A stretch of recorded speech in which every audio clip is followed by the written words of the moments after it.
नमस्कार दोस्तों, स्वागत है आपका एमसीक्यू आईक्यू में। देखिए, मैं आपको 1001 लाइनर क्वेश्चन करा रहा हूँ और ये मोस्ट रिपीटेड क्वेश्चन है जो रेलवे के एग्जाम में आ चुके हैं। ये 17 पार्ट है, तो चलिए शुरू करते हैं। आज का फर्स्ट क्वेश्चन है, which country celebrate independence day on 19 अगस्त 1919 में अफगानिस्तान को इंडिपेंडेंस मिल गया था। अगर मैं अफगानिस्तान की बात करता हूँ तो इसकी कैपिटल क्या है? इसकी कैपिटल है काबुल। तो काबुल कैपिटल है अफगानिस्तान की। अगर लैंग्वेज की बात करता हूँ, ये दो लैंग्वेज बोली जाती है, ऑफिशियल लैंग्वेज है पाश्तो और दारी अफगानिस्तान की, और ये एग्जाम में आती है। फिर बात करते हैं प्राइम मिनिस्टर कौन है अफगानिस्तान के? हसन अखंड नाम है इनका, ये प्राइम मिनिस्टर है अफगानिस्तान के। देखिए, अगर क्वेश्चन आएगा कि अफगानिस्तान की बॉर्डर इंडिया से टच होती है कि नहीं, तो इंडिया से अफगानिस्तान की बॉर्डर टच होती है। 106 किलोमीटर की बॉर्डर शेयर करता है अफगानिस्तान और इंडिया। ये स्मॉलेस्ट बॉर्डर है जो हम किसी कंट्री से शेयर करते हैं। और जो अफगानिस्तान की बॉर्डर है ना, वो लद्दाख से टच होती है। तो ये भी याद रखिए, सिर्फ लद्दाख एक यूटी है हमारी जिससे अफगानिस्तान की बॉर्डर टच होती है, और कोई से स्टेट की बॉर्डर टच नहीं होती है अफगानिस्तान से।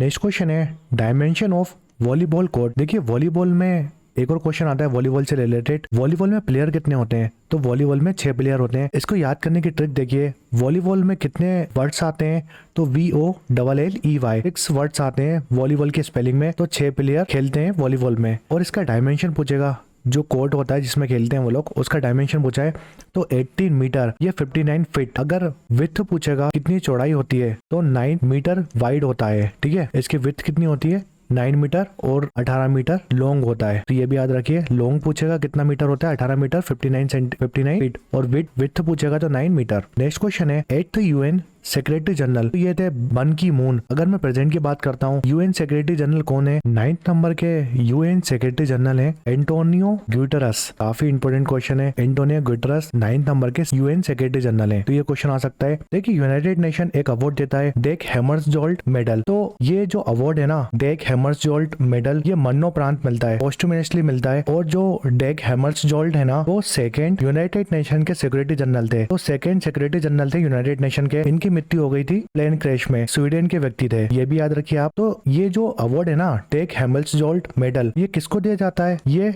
यूएन पीस कीपर को दिया जाता है। यूएन पीस कीपर्स को दिया जाता है ये अवार्ड। काफी ज्यादा इंपोर्टेंट क्वेश्चन है वाला। तो यूएन पीस कीपर को मरणोपरांत ये अवार्ड दिया जाता है। तो इस बार देना, इस बार मिला है एक इंडियन को। ये इंडियन का नाम याद रखिए आप, इनका नाम है धनंजय कुमार सिंह को मिला है ये अवार्ड, डेग हैमर्सजोल्ट मेडल। तो धनंजय कुमार सिंह को ये अवार्ड मिला है। तो धनंजय कुमार सिंह थे ना, वो पोस्टेड कहाँ पर थे? ये पोस्टेड थे डेमोक्रेटिक रिपब्लिक कोंगो में पोस्टेड थे। शांति की बहाली की कोशिश कर रहे थे ये डेमोक्रेटिक रिपब्लिक कोंगो में। डेमोक्रेटिक रिपब्लिक कोंगो में जो मिशन है ना, उसका नाम क्या है? ये भी एग्जाम में आता है। इसका नाम है मोनास्को। मोनास्को इसका नेम है, इस मिशन का नेम है मोनास्को। और यहीं पर पोस्टेड थे धनंजय सिंह, जिनकी मृत्यु हो गई, और इनको अवार्ड मिला है डेग हैमर्सजोल्ट मेडल। डेग हैमर्सजोल्ट मेडल ये सन 2000 में स्टार्ट हुआ था। अभी अवार्ड मिला है धनंजय सिंह को। काफी इंपोर्टेंट क्वेश्चन है, एग्जाम में आ सकता है। यूएन पीस कीपर है ना, उनको हम ब्लू हेलमेट्स भी बोलते हैं। ये एग्जाम में क्वेश्चन आ चुका है। तो ब्लू हेलमेट्स किसको बोलते हैं? यूएन पीस कीपर को। बहुत सारे जवान इंडिया से भी जाते हैं यूएन पीस कीपर में। और देखिए, इंडिया की एक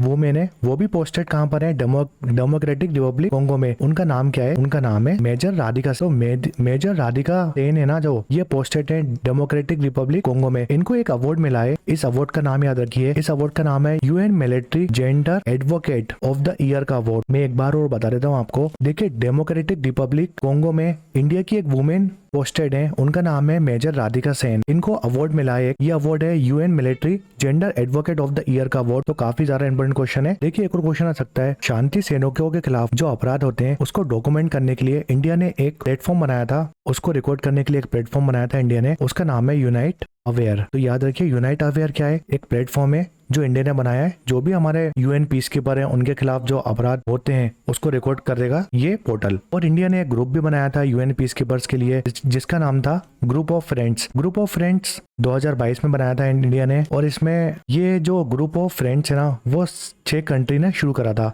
मगर प्रेजेंट में बात करेंगे तो अभी 40 कंट्री हो चुकी हैं। इसमें 6 कंट्री कौन कौन सी थी? India, Bangladesh, Morocco, Nepal, Egypt, ये सब 6 कंट्री थी जिन्होंने ग्रुप ऑफ फ्रेंड्स स्टार्ट करा 2022 में। नेक्स्ट क्वेश्चन है, after entering Bangladesh the main branch of Ganga is known as देश। तो माँ गंगा बनती कैसे है? गंगा रिवर का ओरिजिन कैसा होता है? 2 रिवर होती है। देखिए, 2 रिवर होती हैं। पहली जो रिवर है उसका नाम है भागीरथी रिवर। पहली रिवर है भागीरथी रिवर। भागीरथी रिवर का ओरिजिन है तो गंगोत्री ग्लेशियर से कौन सी रिवर निकलती है? ये निकलती है भागीरथी रिवर। उत्तराखंड में पड़ता है गंगोत्री ग्लेशियर। और एक तरफ से आती है अलकनंदा रिवर। अलकनंदा रिवर और भागीरथी रिवर कहाँ पर मिलती हैं? तो ये मिलती है देवप्रयाग में। काफी इंपोर्टेंट क्वेश्चन है। जब ये दोनों रिवर मिलती हैं देवप्रयाग में तो ओरिजिन होता है माँ गंगा का। तो ये क्वेश्चन याद रखिए आप। अब देखिए आगे जाके क्या होता है, एक फरक्का बैरेज आता है। फरक्का बैरेज में इसका जो वाटर है ना वो बाइफरकेट हो जाता है, दो दिशाओं में चले जाता है। एक दिशा जो हुगली रिवर है, हुगली रिवर में गंगा रिवर का पानी चले जाता है और एक सीधी धारा चली जाती है। जो गंगा रिवर की सीधी धारा है ना वो कहाँ जाती है? वो बांग्लादेश में जाती है। तो बांग्लादेश में गंगा रिवर का नाम क्या है? बांग्लादेश में गंगा को हम कौन से नाम से बोलते हैं? तो बांग्लादेश में गंगा रिवर का नाम है पद्मा। याद रखिए, काफी इंपोर्टेंट क्वेश्चन है। देखिए ये तो माँ गंगा हो गई, इधर से ब्रह्मपुत्र आती है, ब्रह्मपुत्र नदी है वो भी बांग्लादेश आती है। तो बांग्लादेश में ब्रह्मपुत्र नदी को क्या बोलते हैं हम? बांग्लादेश में ब्रह्मपुत्र नदी को हम जमुना बोलते हैं। तो देखिए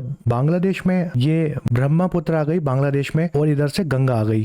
ठीक है, अब देखिए जो पद्मा है, गंगा का नाम पद्मा हो गया बांग्लादेश में, ब्रह्मपुत्र का नाम हो गया बांग्लादेश में जमुना। तो बांग्लादेश में ये दोनों नदी मिलती हैं, पद्मा नदी और जमुना नदी। और कौन सी नदी बन जाती है? ये मेघना रिवर बोलते हैं हम बांग्लादेश में इन दोनों रिवर को। और जो मेघना रिवर है ना वो बे ऑफ बंगाल में गिर जाती है। तो मैं आपको एक बार और बता देता हूँ, गंगा रिवर का ओरिजिन देख रहे हैं हम कि गंगा रिवर बनती कैसे है। तो देखिए गंगा रिवर बनती कैसे है। एक हमारी जो रिवर है भागीरथी रिवर है, भागीरथी रिवर का ओरिजिन होता है गंगोत्री ग्लेशियर, उत्तरकाशी डिस्ट्रिक्ट उत्तराखंड से। और दूसरी तरफ से अलकनंदा रिवर आती है। अलकनंदा रिवर का ओरिजिन कहाँ से होता है? तो ये होता है सतोपंत ग्लेशियर से। सतोपंत ग्लेशियर से अलकनंदा रिवर आती है।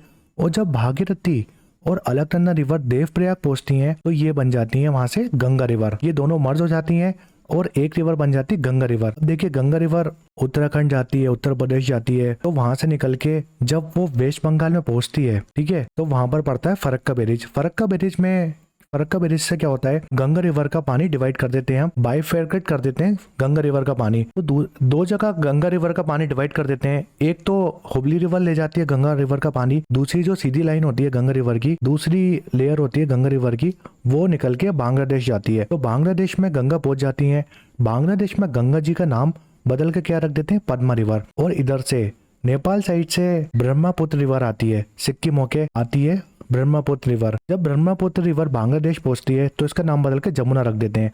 तो याद रखिए गंगा रिवर का नाम बांग्लादेश में पद्मा रख देते हैं, ब्रह्मपुत्र रिवर का नाम बांग्लादेश में जमुना रख देते हैं। ये दोनों क्वेश्चन आते हैं एग्जाम में, तो दोनों याद रखिए। अब जो पद्मा रिवर है हमारी और जमुना रिवर है बांग्लादेश में, ये दोनों मर्ज होती हैं और मेघना रिवर बनाती हैं। तो जो मेघना रिवर है ना वो कहाँ पर गिरती है? बे ऑफ बंगाल में गिरती है। इसका एंड पॉइंट है बे ऑफ बंगाल। तो याद रखिए, काफी इंपोर्टेंट क्वेश्चन है। नेक्स्ट क्वेश्चन है, first Anglo Sikh war was fought between the Sikh empire and the East India Company between. तो एंग्लो सिख वॉर हुई है, तो फर्स्ट सिख वॉर 1845 से लेकर 1846 में हुई थी। मैंने बैटल्स के ऊपर एक सेपरेट लेक्चर बनाया है, वो आप मेरी प्लेलिस्ट में जाके बैटल्स वाला लेक्चर देख सकते हैं, जिसमें पूरी बैटल्स मैंने कवर करी है। नेक्स्ट क्वेश्चन है, लोसांग फेस्टिवल कौन सी स्टेट में होता है? तो लोसांग फेस्टिवल सिक्किम में होता है, काफी इंपोर्टेंट फेस्टिवल है सिक्किम का। नेक्स्ट क्वेश्चन है, लेप्रोसी इज ऑल्सो कॉल्ड। देखिए लेप्रोसी डिसीज होती है ना उसको हम हैंसन डिसीज के नाम से भी जानते हैं। जो लेप्रोसी डिसीज है ना हमारी, वो एक क्रोनिक इन्फेक्शन डिसीज है। याद रखो, क्रोनिक इन्फेक्शन डिसीज है हमारी लेप्रोसी डिसीज। अगर मैं पूछूं जो लेप्रोसी डिसीज है किसकी वजह से कॉज्ड होती है, किसकी वजह से होती है, तो ये होती है माइकोबैक्टीरियम लेप्री की वजह से होती है लेप्रोसी डिसीज। और ये इफेक्ट किसको करती है? लेप्रोसी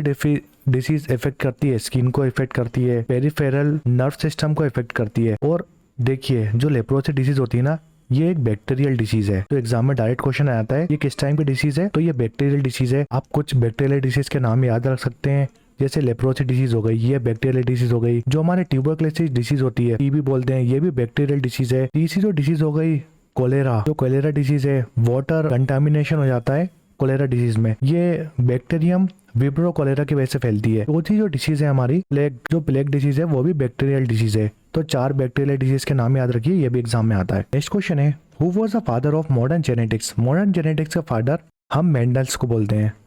नेक्स्ट क्वेश्चन है, लुइस पास्चर इन्वेंटेड वैक्सीन। देखिए काफी इंपोर्टेंट क्वेश्चन है। लुइस पास्चर ने रेबिस की वैक्सीन डिस्कवर की थी और डेट भी याद रखिए 1885 में ये वैक्सीन इन्वेंट करी थी लुइस पास्चर ने। नेक्स्ट क्वेश्चन है, national air quality index is based on how many pollutant. देखिए जो नेशनल एयर क्वालिटी इंडेक्स होता है ना वो कितने पॉल्यूटेंट में बेस्ड होता है? तो ये 8 पॉल्यूटेंट में बेस्ड होता है air national air quality index. तो नेशनल एयर क्वालिटी इंडेक्स के बारे में बताता हूँ। इसमें हम 8 पॉल्यूटेंट का कॉम्प्लेक्स डेटा निकालते हैं, एक सिंगल नंबर और इंडेक्स वैल्यू निकालते हैं, जिससे हमें पता चलता है कि एयर क्वालिटी इंडेक्स कितना है। ये जो एयर क्वालिटी इंडेक्स है हमारा AQI बोलते हैं, ये लॉन्च हुआ था 17 अक्टूबर 2014 में और 8 पॉल्यूटेंट को हम मेजर करते हैं। इसमें कौन कौन से पॉल्यूटेंट होते हैं, जैसे nitrogen dioxide N2O, sulphur dioxide, carbon monoxide, ozone, ammonia, lead और पार्टिकुलर मैटर। पार्टिकुलर मैटर के भी 2 साइज होते हैं, एक लेस देन होना चाहिए 10 UM से और दूसरा होना चाहिए 2.5 माइक्रोमीटर के से कम, जिसको हम PM10 और PM2.5 बोलते हैं। तो ये 10 पॉल्यूटेंट को मेजर करते हैं, फिर उसके बाद उसके हिसाब से हम एयर क्वालिटी इंडेक्स बोलते हैं कि एयर में कितना पोल्यूशन है। नेक्स्ट क्वेश्चन है, main motive of civil disobedience movement in 1920। तो जो सिविल डिसओबीडियंस मूवमेंट था उसका मेन मोटिव क्या था? देखिए, जो भी ब्रिटिश कर रहे थे हमारे खिलाफ, ब्रिटिश के खिलाफ अनजस्ट लॉ, जो भी लॉ थे ब्रिटिश के, उनके खिलाफ हमारा सिविल डिसओबीडियंस मूवमेंट था। नेक्स्ट क्वेश्चन है, लीगो रिलेटेड टू। तो जो लीगो है LIGO, वो किससे रिलेटेड करता है? तो लीगो का फुल फॉर्म है laser interferometer gravitational wave observation. तो ये लेजर से रिलेट करता है। नेक्स्ट क्वेश्चन है, British decide to grant independent to India.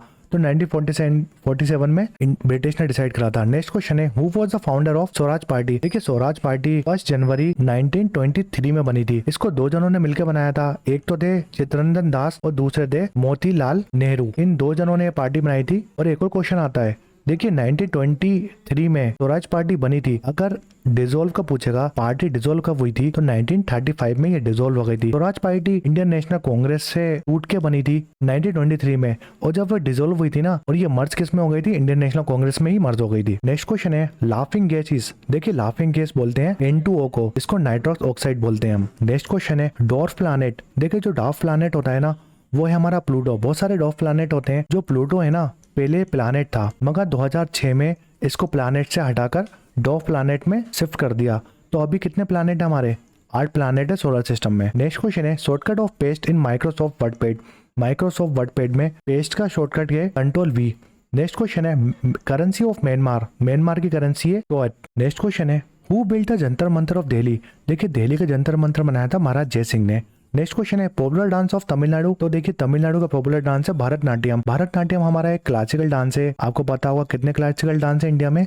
8 classical dance है। नेक्स्ट क्वेश्चन रिपीट हुआ है हमारा, लेप्रोसी को हम किस नाम से जानते हैं? तो हैंसन डिसीज के नाम से। नेक्स्ट क्वेश्चन है, देखिए लीगो का फुल फॉर्म पूछा था पिछले क्वेश्चन में। लीगो का फुल फॉर्म है laser interferometer gravitational wave observation. तो जो लीगो मिशन है ना, किससे रिलेट करता है ये क्वेश्चन? तो ये क्वेश्चन पूछा है, तो जो लीगो है ना, वो मिशन था ब्लैक होल्स के लिए। नेक्स्ट क्वेश्चन है, हाउ जनरेटर वर्क्स। देखिए, जब लाइट चली जाती है शादियों में तो जनरेटर यूज करते हैं। तो जनरेटर वर्क कैसे करता है, ये क्वेश्चन पूछा है। तो जनरेटर क्या करता है? मैकेनिकल एनर्जी जनरेट करता है और मैकेनिकल एनर्जी कन्वर्ट हो जाती है इलेक्ट्रिकल एनर्जी में। नेक्स्ट क्वेश्चन है, स्माइलिंग बुद्धा मिशन। देखिए, काफी इंपोर्टेंट क्वेश्चन है वाला।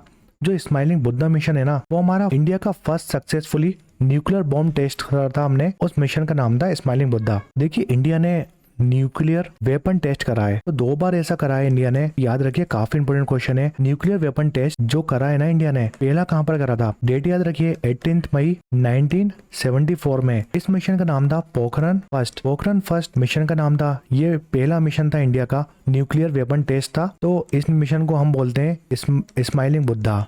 स्माइलिंग बुद्धा इस मिशन का नाम है। पोखरण फर्स्ट भी बोलते हैं, स्माइलिंग बुद्धा भी बोलते हैं। सेकंड मिशन हमने करा था 1998 में करा था। 11 मई 1998 में सेकंड मिशन करा था, जिसको हम पोखरण सेकंड भी बोलते हैं। देखिए, जो पोखरण है ना, ये आर्मी बेस कैंप है राजस्थान में, इसलिए इसको पोखरण फर्स्ट और पोखरण सेकंड बोलते हैं, क्योंकि ये बेस कैंप है राजस्थान में। पहला जो न्यूक्लियर टेस्ट था उसका नाम स्माइलिंग बुद्धा रखा था। जो पोखरण सेकंड था उसका नाम ऑपरेशन शक्ति रखा था। तो ये भी याद रखिए, काफी इंपोर्टेंट क्वेश्चन है। एक और क्वेश्चन ये आता है, जो पोखरण सेकंड मिशन था हमारा 1998 में हुआ था, इसमें 5 विस्फोट करे थे हमने, 5 डिटोनेशन करे थे। तो याद रखो, 5 डिटोनेशन करे थे और 5 विस्फोट करे थे। देखिए, जो पहला बॉम्ब टेस्ट करा था हमने, 5 विस्फोट करे थे हमने। जो पहला टेस्ट करा था हमने, वो करा था न्यूक्लियर फ्यूजन का। तो याद रखिए, न्यूक्लियर फ्यूजन बॉम्ब का टेस्ट करा था। और बाकी जो 4 बचे ना, टोटल 5 टेस्ट करे थे। ये पहला करा था न्यूक्लियर फ्यूजन का, और बाकी जो 4 थे वो फ्यूजन बॉम्ब टेस्ट करे थे हमने। तो ये भी याद रखिए, टोटल 5 हुए थे। अगर ज़्यादा डीप में पूछेगा तो ये आ सकता है। एक और क्वेश्चन आता है कि 1974 में प्राइम मिनिस्टर कौन थी?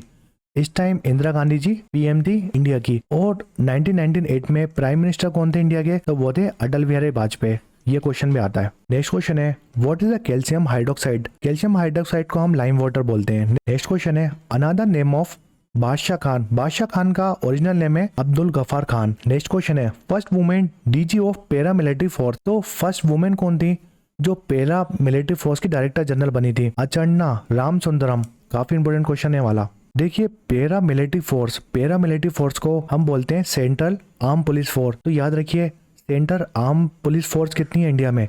तो 7 सेंट्रल आर्म पुलिस फोर्स हैं और इसमें जो हेड होते हैं इनके सेंट्रल आर्म पुलिस फोर्स के या पैरा मिलिट्री फोर्स के, वो सिविलियन होते हैं। जो हमारे आईएएस ऑफिसर वगैरह होते हैं वही हेड होते हैं इसके। जैसे आईपीएस हो गए हमारे, सिविलियन है ना, आईपीएस सिविलियन होते हैं, कोई आर्मी पर्सन इसका हेड नहीं होता। और जो सेंट्रल आर्म पुलिस फोर्स होती है ना, वो कौन सी मिनिस्ट्री के अंदर आती है, कौन सी मिनिस्ट्री कंट्रोल करती है? तो मिनिस्ट्री ऑफ होम अफेयर इसको कंट्रोल करती है। गलती से डिफेंस मिनिस्ट्री मत लगा देना। जो मिनिस्ट्री ऑफ डिफेंस है ना, वो आर्मी को, नेवी को और एयरफोर्स को कंट्रोल करती है, मगर जो हमारी सेंट्रल आर्म पुलिस फोर्स है ना, उसको कंट्रोल करता है मिनिस्ट्री ऑफ होम अफेयर, जैसे अमित शाह होगा हमारे। तो साथ हमारी सेंट्रल आर्म पुलिस फोर्स है, बॉर्डर सिक्योरिटी फोर्स बीएसएफ बोलते हैं, CRPF central reserve police force, इनके फुल फॉर्म भी आ जाते हैं एग्जाम में। CIPF central industrial security force, ITBP Indo Tibetan border police force, SSB सशस्त्र सीमा बल और एनएसजी नेशनल सिक्योरिटी गार्ड, और आता है असम राइफल एआर। देखिए एक क्वेश्चन आया था एमपीपीएससी में कि जो हमारी सेंट्रल आर्म पुलिस फोर्स है, इसमें सबसे पुरानी आर्म फोर्स कौन सी है? तो वो है असम राइफल। सबसे पहले असम राइफल बनी थी 1835 में। काफ़ी इंपॉर्टेंट क्वेश्चन है, ये ओल्डेस्ट आर्म पुलिस फोर्स है हमारी। देखिए जो अचन्ना रामसुंदरम है ना, वो कौन से पैरामिलिट्री फोर्स की डायरेक्टर जनरल बनी थी? तो वो सशस्त्र सीमा बल की डायरेक्टर जनरल बनी थी और पहली वुमेन थी जो पैरामिलिट्री फोर्स की वुमेन डायरेक्टर जनरल बनी थी। ये क्वेश्चन आ सकता है। नेक्स्ट क्वेश्चन है सैयद मोदी ग्रैंड प्रिक्स, ये कहाँ पर हुआ था? तो ये लखनऊ में हुआ था। नेक्स्ट क्वेश्चन है when was the Microsoft founded. तो माइक्रोसॉफ्ट कब बनी थी? 1975 में बनी थी। इसके फाउंडर बिल गेट्स और लेरी पेज। नेक्स्ट क्वेश्चन है स्टार्टअप इंडिया लॉन्च कब हुआ था? तो 2016 में स्टार्टअप इंडिया लॉन्च हुआ था, प्राइम मिनिस्टर मोदी ने करा था। तो देखिए 1001 लाइन क्वेश्चन करा रहा हूँ, मोस्ट रिपीटेड क्वेश्चन है जो रेलवे के एग्जाम में आ चुके हैं, और मैंने आपको आज 500 क्वेश्चन कंप्लीट करा दिए हैं। 500 क्वेश्चन तो मैंने आपको कंप्लीट कराए, और जो मैं एक्सप्लेन करता हूँ बहुत ज़्यादा एक्सप्लेन करता हूँ, उस हिसाब से तो आप 1000 क्वेश्चन तो पहले ही पढ़ चुके हैं। मैं आपको टोटल 1000 क्वेश्चन कराऊंगा 1 लाइनर, और इससे एग्जाम में बहुत सारे क्वेश्चन बचेंगे। मेरे एक्सप्लेनेशन से बहुत सारे क्वेश्चन आएंगे एग्जाम में। ये 17 पार्ट था। वीडियो पसंद आया तो अपने दोस्तों के साथ शेयर करिएगा, क्योंकि आरपीएफ, एसआई, कांस्टेबल या आरआरबी टेक्नीशियन या कोई भी एग्जाम दे लीजिए, आरआरबी, रेलवे का, उसमें इससे एग्जाम में क्वेश्चन जरूर आएंगे, क्योंकि ये रेलवे के प्रीवियस ईयर क्वेश्चन है। वीडियो पसंद आया तो लाइक करें, शेयर करें, सब्सक्राइब करें। एमसीक्यू आईक्यू को कमेंट सेक्शन में कमेंट करके बता सकते हैं आप मुझे कि आपको वीडियो कैसा लगा।